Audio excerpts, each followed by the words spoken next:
নমস্কার, আমি Sanchita. Cooking with সঞ্চিতাতে আপনাদের স্বাগত জানাই। আজকে আমি শেয়ার করছি একটা starter recipe, butter garlic chicken. ডিনারে হোক বা লাঞ্চে অ্যাজ এ স্টার্টার এটা আপনি সার্ভ করতে পারেন। খেতে ভীষণ সুস্বাদু, বানানো কিন্তু অত্যন্ত সহজ। তাহলে চলুন দেখে নিই আমি কিভাবে বানাই butter garlic chicken. Butter garlic chicken বানানোর জন্য আমি এখানে নিয়ে নিয়েছি 600 গ্রাম বোনলেস চিকেন। চিকেনগুলোকে আমি স্কোয়ার শেপে কাট করে নিয়েছি। খুব বেশি ছোট পিস করিনি, মাঝারি মাঝারি সাইজের পিস করেছি। এরপর চিকেনটাকে আমি ম্যারিনেট করে রাখবো 1 টিস্পুন লবণ আর 1 টিস্পুন গোলমরিচের গুঁড়ো দিয়ে। ভালোভাবে চিকেনের সাথে এটা মাখিয়ে নেব। খুব অল্প সময়ে এবং কোনো ঝামেলা ছাড়াই এই স্টার্টার রেসিপিটা খুব তাড়াতাড়ি হয়ে যায়। বাড়িতে কোনো গেস্ট এলে এরকম স্টার্টার খুব সহজেই আপনি বানিয়ে দিতে পারবেন। এরপর লবণ আর গোলমরিচ দিয়ে কিছুক্ষণ মাখিয়ে রেখে আমি দিয়ে দিলাম 2.5 চামচ ময়দা। ময়দাটাকে ভালো করে চিকেনের সাথে কোট করে নেব। খুব হালকা হাতে এখানে চিকেনের মধ্যে ময়দাটা আমি কোট করে নিচ্ছি। চিকেনগুলো ময়দা দিয়ে কোট করার সময় মাথায় খেয়াল রাখতে হবে যাতে চিকেনের মধ্যে কোনো প্রকার জল না থাকে। চিকেনের জলটা ভালোভাবে ঝরিয়ে নিয়ে তারপর ময়দা দিয়ে কোট করব। তাতে ময়দার কোটিংটা চিকেনের গায়ে লেগে থাকবে। এরপর একটা ফ্রাইং প্যানের মধ্যে আমি নিয়ে নিলাম 2 টেবিল চামচ সাদা তেল। সাদা তেলটা লো টু মিডিয়াম হিটে রেখে চিকেন পিসেসগুলো আমি এখানে স্যালো ফ্রাই করে নিচ্ছি। 3 থেকে 4 মিনিট সময় লাগে এই চিকেন পিসগুলো স্যালো ফ্রাই করতে। খুব বেশি কালার দেব না, তার জন্যই 3 থেকে 4 মিনিট উল্টে পাল্টে আমি চিকেন পিসগুলো ভেজে নেব। একটা পিঠ হয়ে গেলে এরকমভাবে উল্টে নিয়ে আর একটা পিঠ স্যালো ফ্রাই করে নেব।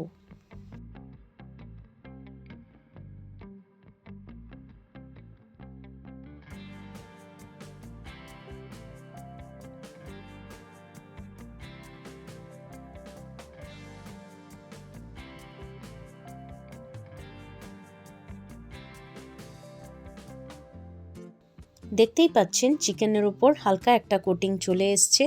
এই পর্যন্তই আমরা চিকেনটাকে স্যালো ফ্রাই করব। এরপর এগুলো একটা প্লেটের মধ্যে আমি তুলে রেখে দেব। খুব বেশিক্ষণ ধরে এগুলো স্যালো ফ্রাই করার দরকার নেই, 3 থেকে 4 মিনিট এই প্রসেসটা করতে সময় লাগে। একটা ব্যাচ চিকেন পিসেসগুলো ভাজা হয়ে গেলে ওই তেলের মধ্যেই আমি বাকি যে চিকেন পিসগুলো রয়েছে সেগুলো স্যালো ফ্রাই করে নেব।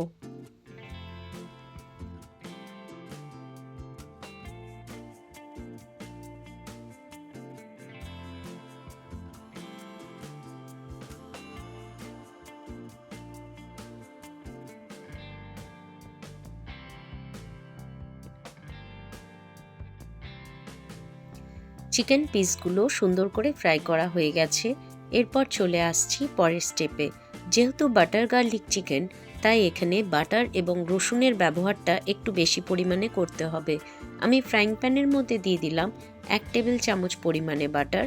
বাটারটা গলে যাওয়া পর্যন্ত অপেক্ষা করব। বাটারটা গলে গেলে এরপর আমি এখানে অ্যাড করে দেব কুচনো রসুন। আমি 2 চামচ পরিমাণ কুচনো রসুন এখানে অ্যাড করে দিচ্ছি এবং 30 থেকে 40 সেকেন্ড রসুনটাকে বাটারের মধ্যে ভালোভাবে লো টু মিডিয়াম হিটে ভেজে নিতে হবে।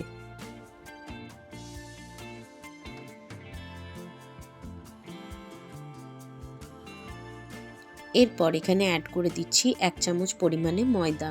ময়দাটাকে 1 থেকে 2 মিনিট লো টু মিডিয়াম হিটে ভালোভাবে বাটার এবং রসুনের সাথে ভেজে নিতে হবে যাতে ময়দার কাঁচা গন্ধটা চলে যায়। ময়দার কাঁচা গন্ধটা চলে গেলে, ময়দার কালারটা চেঞ্জ হয়ে গেলে এরপর আগের থেকে তৈরি করে রাখা চিকেন স্টক 1 কাপ পরিমাণে এখানে অ্যাড করে দিলাম। ভালোভাবে মিশিয়ে নেব। মেশানো হয়ে গেলে এরপর এখানে ফ্লেভারের জন্য অ্যাড করে দেব 1 চামচ পরিমাণ অরিগ্যানো এবং ঝালের জন্য অ্যাড করে দিচ্ছি 1 চামচ চিলি ফ্লেক্স আর দিয়ে দিচ্ছি 1 চামচ পরিমাণ ব্ল্যাক পেপার পাউডার আর স্বাদ অনুসারে এখানে লবণ অ্যাড করে দিলাম। ভালোভাবে সমস্ত উপকরণগুলো মিশিয়ে নিয়ে এরপর অ্যাড করে দিচ্ছি হাফ টিস্পুন লেবুর রস। লেবুর রসটা অ্যাড করে দিয়ে ভালোভাবে মিশিয়ে নিয়ে এরপর আগের থেকে ভেজে রাখা চিকেন পিসগুলো এখানে অ্যাড করে দেব। চিকেন স্টকের সাথে এই চিকেন পিসগুলো 5 থেকে 7 মিনিট চাপা দিয়ে ফুটিয়ে নেব। তাতে চিকেন পিসগুলো সুন্দরভাবে সফট হয়ে যাবে এবং জুসি এবং ভীষণ ভীষণ স্মুথ একটা টেক্সচার চলে আসবে।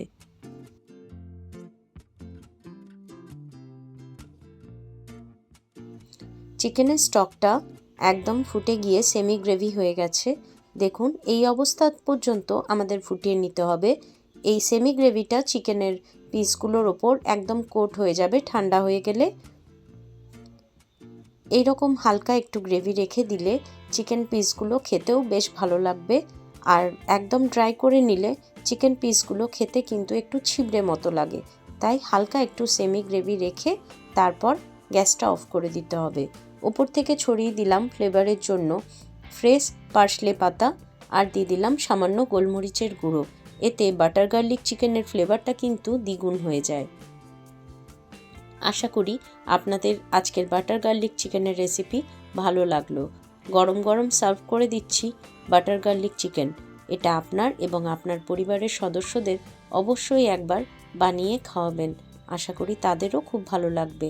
আমার রেসিপিগুলো আপনাদের যদি ভালো লাগে তাহলে প্লিজ আমার চ্যানেলটাকে লাইক করবেন, শেয়ার করবেন আর সাবস্ক্রাইব করে আমার বন্ধু হয়ে আমার পাশে থাকবেন।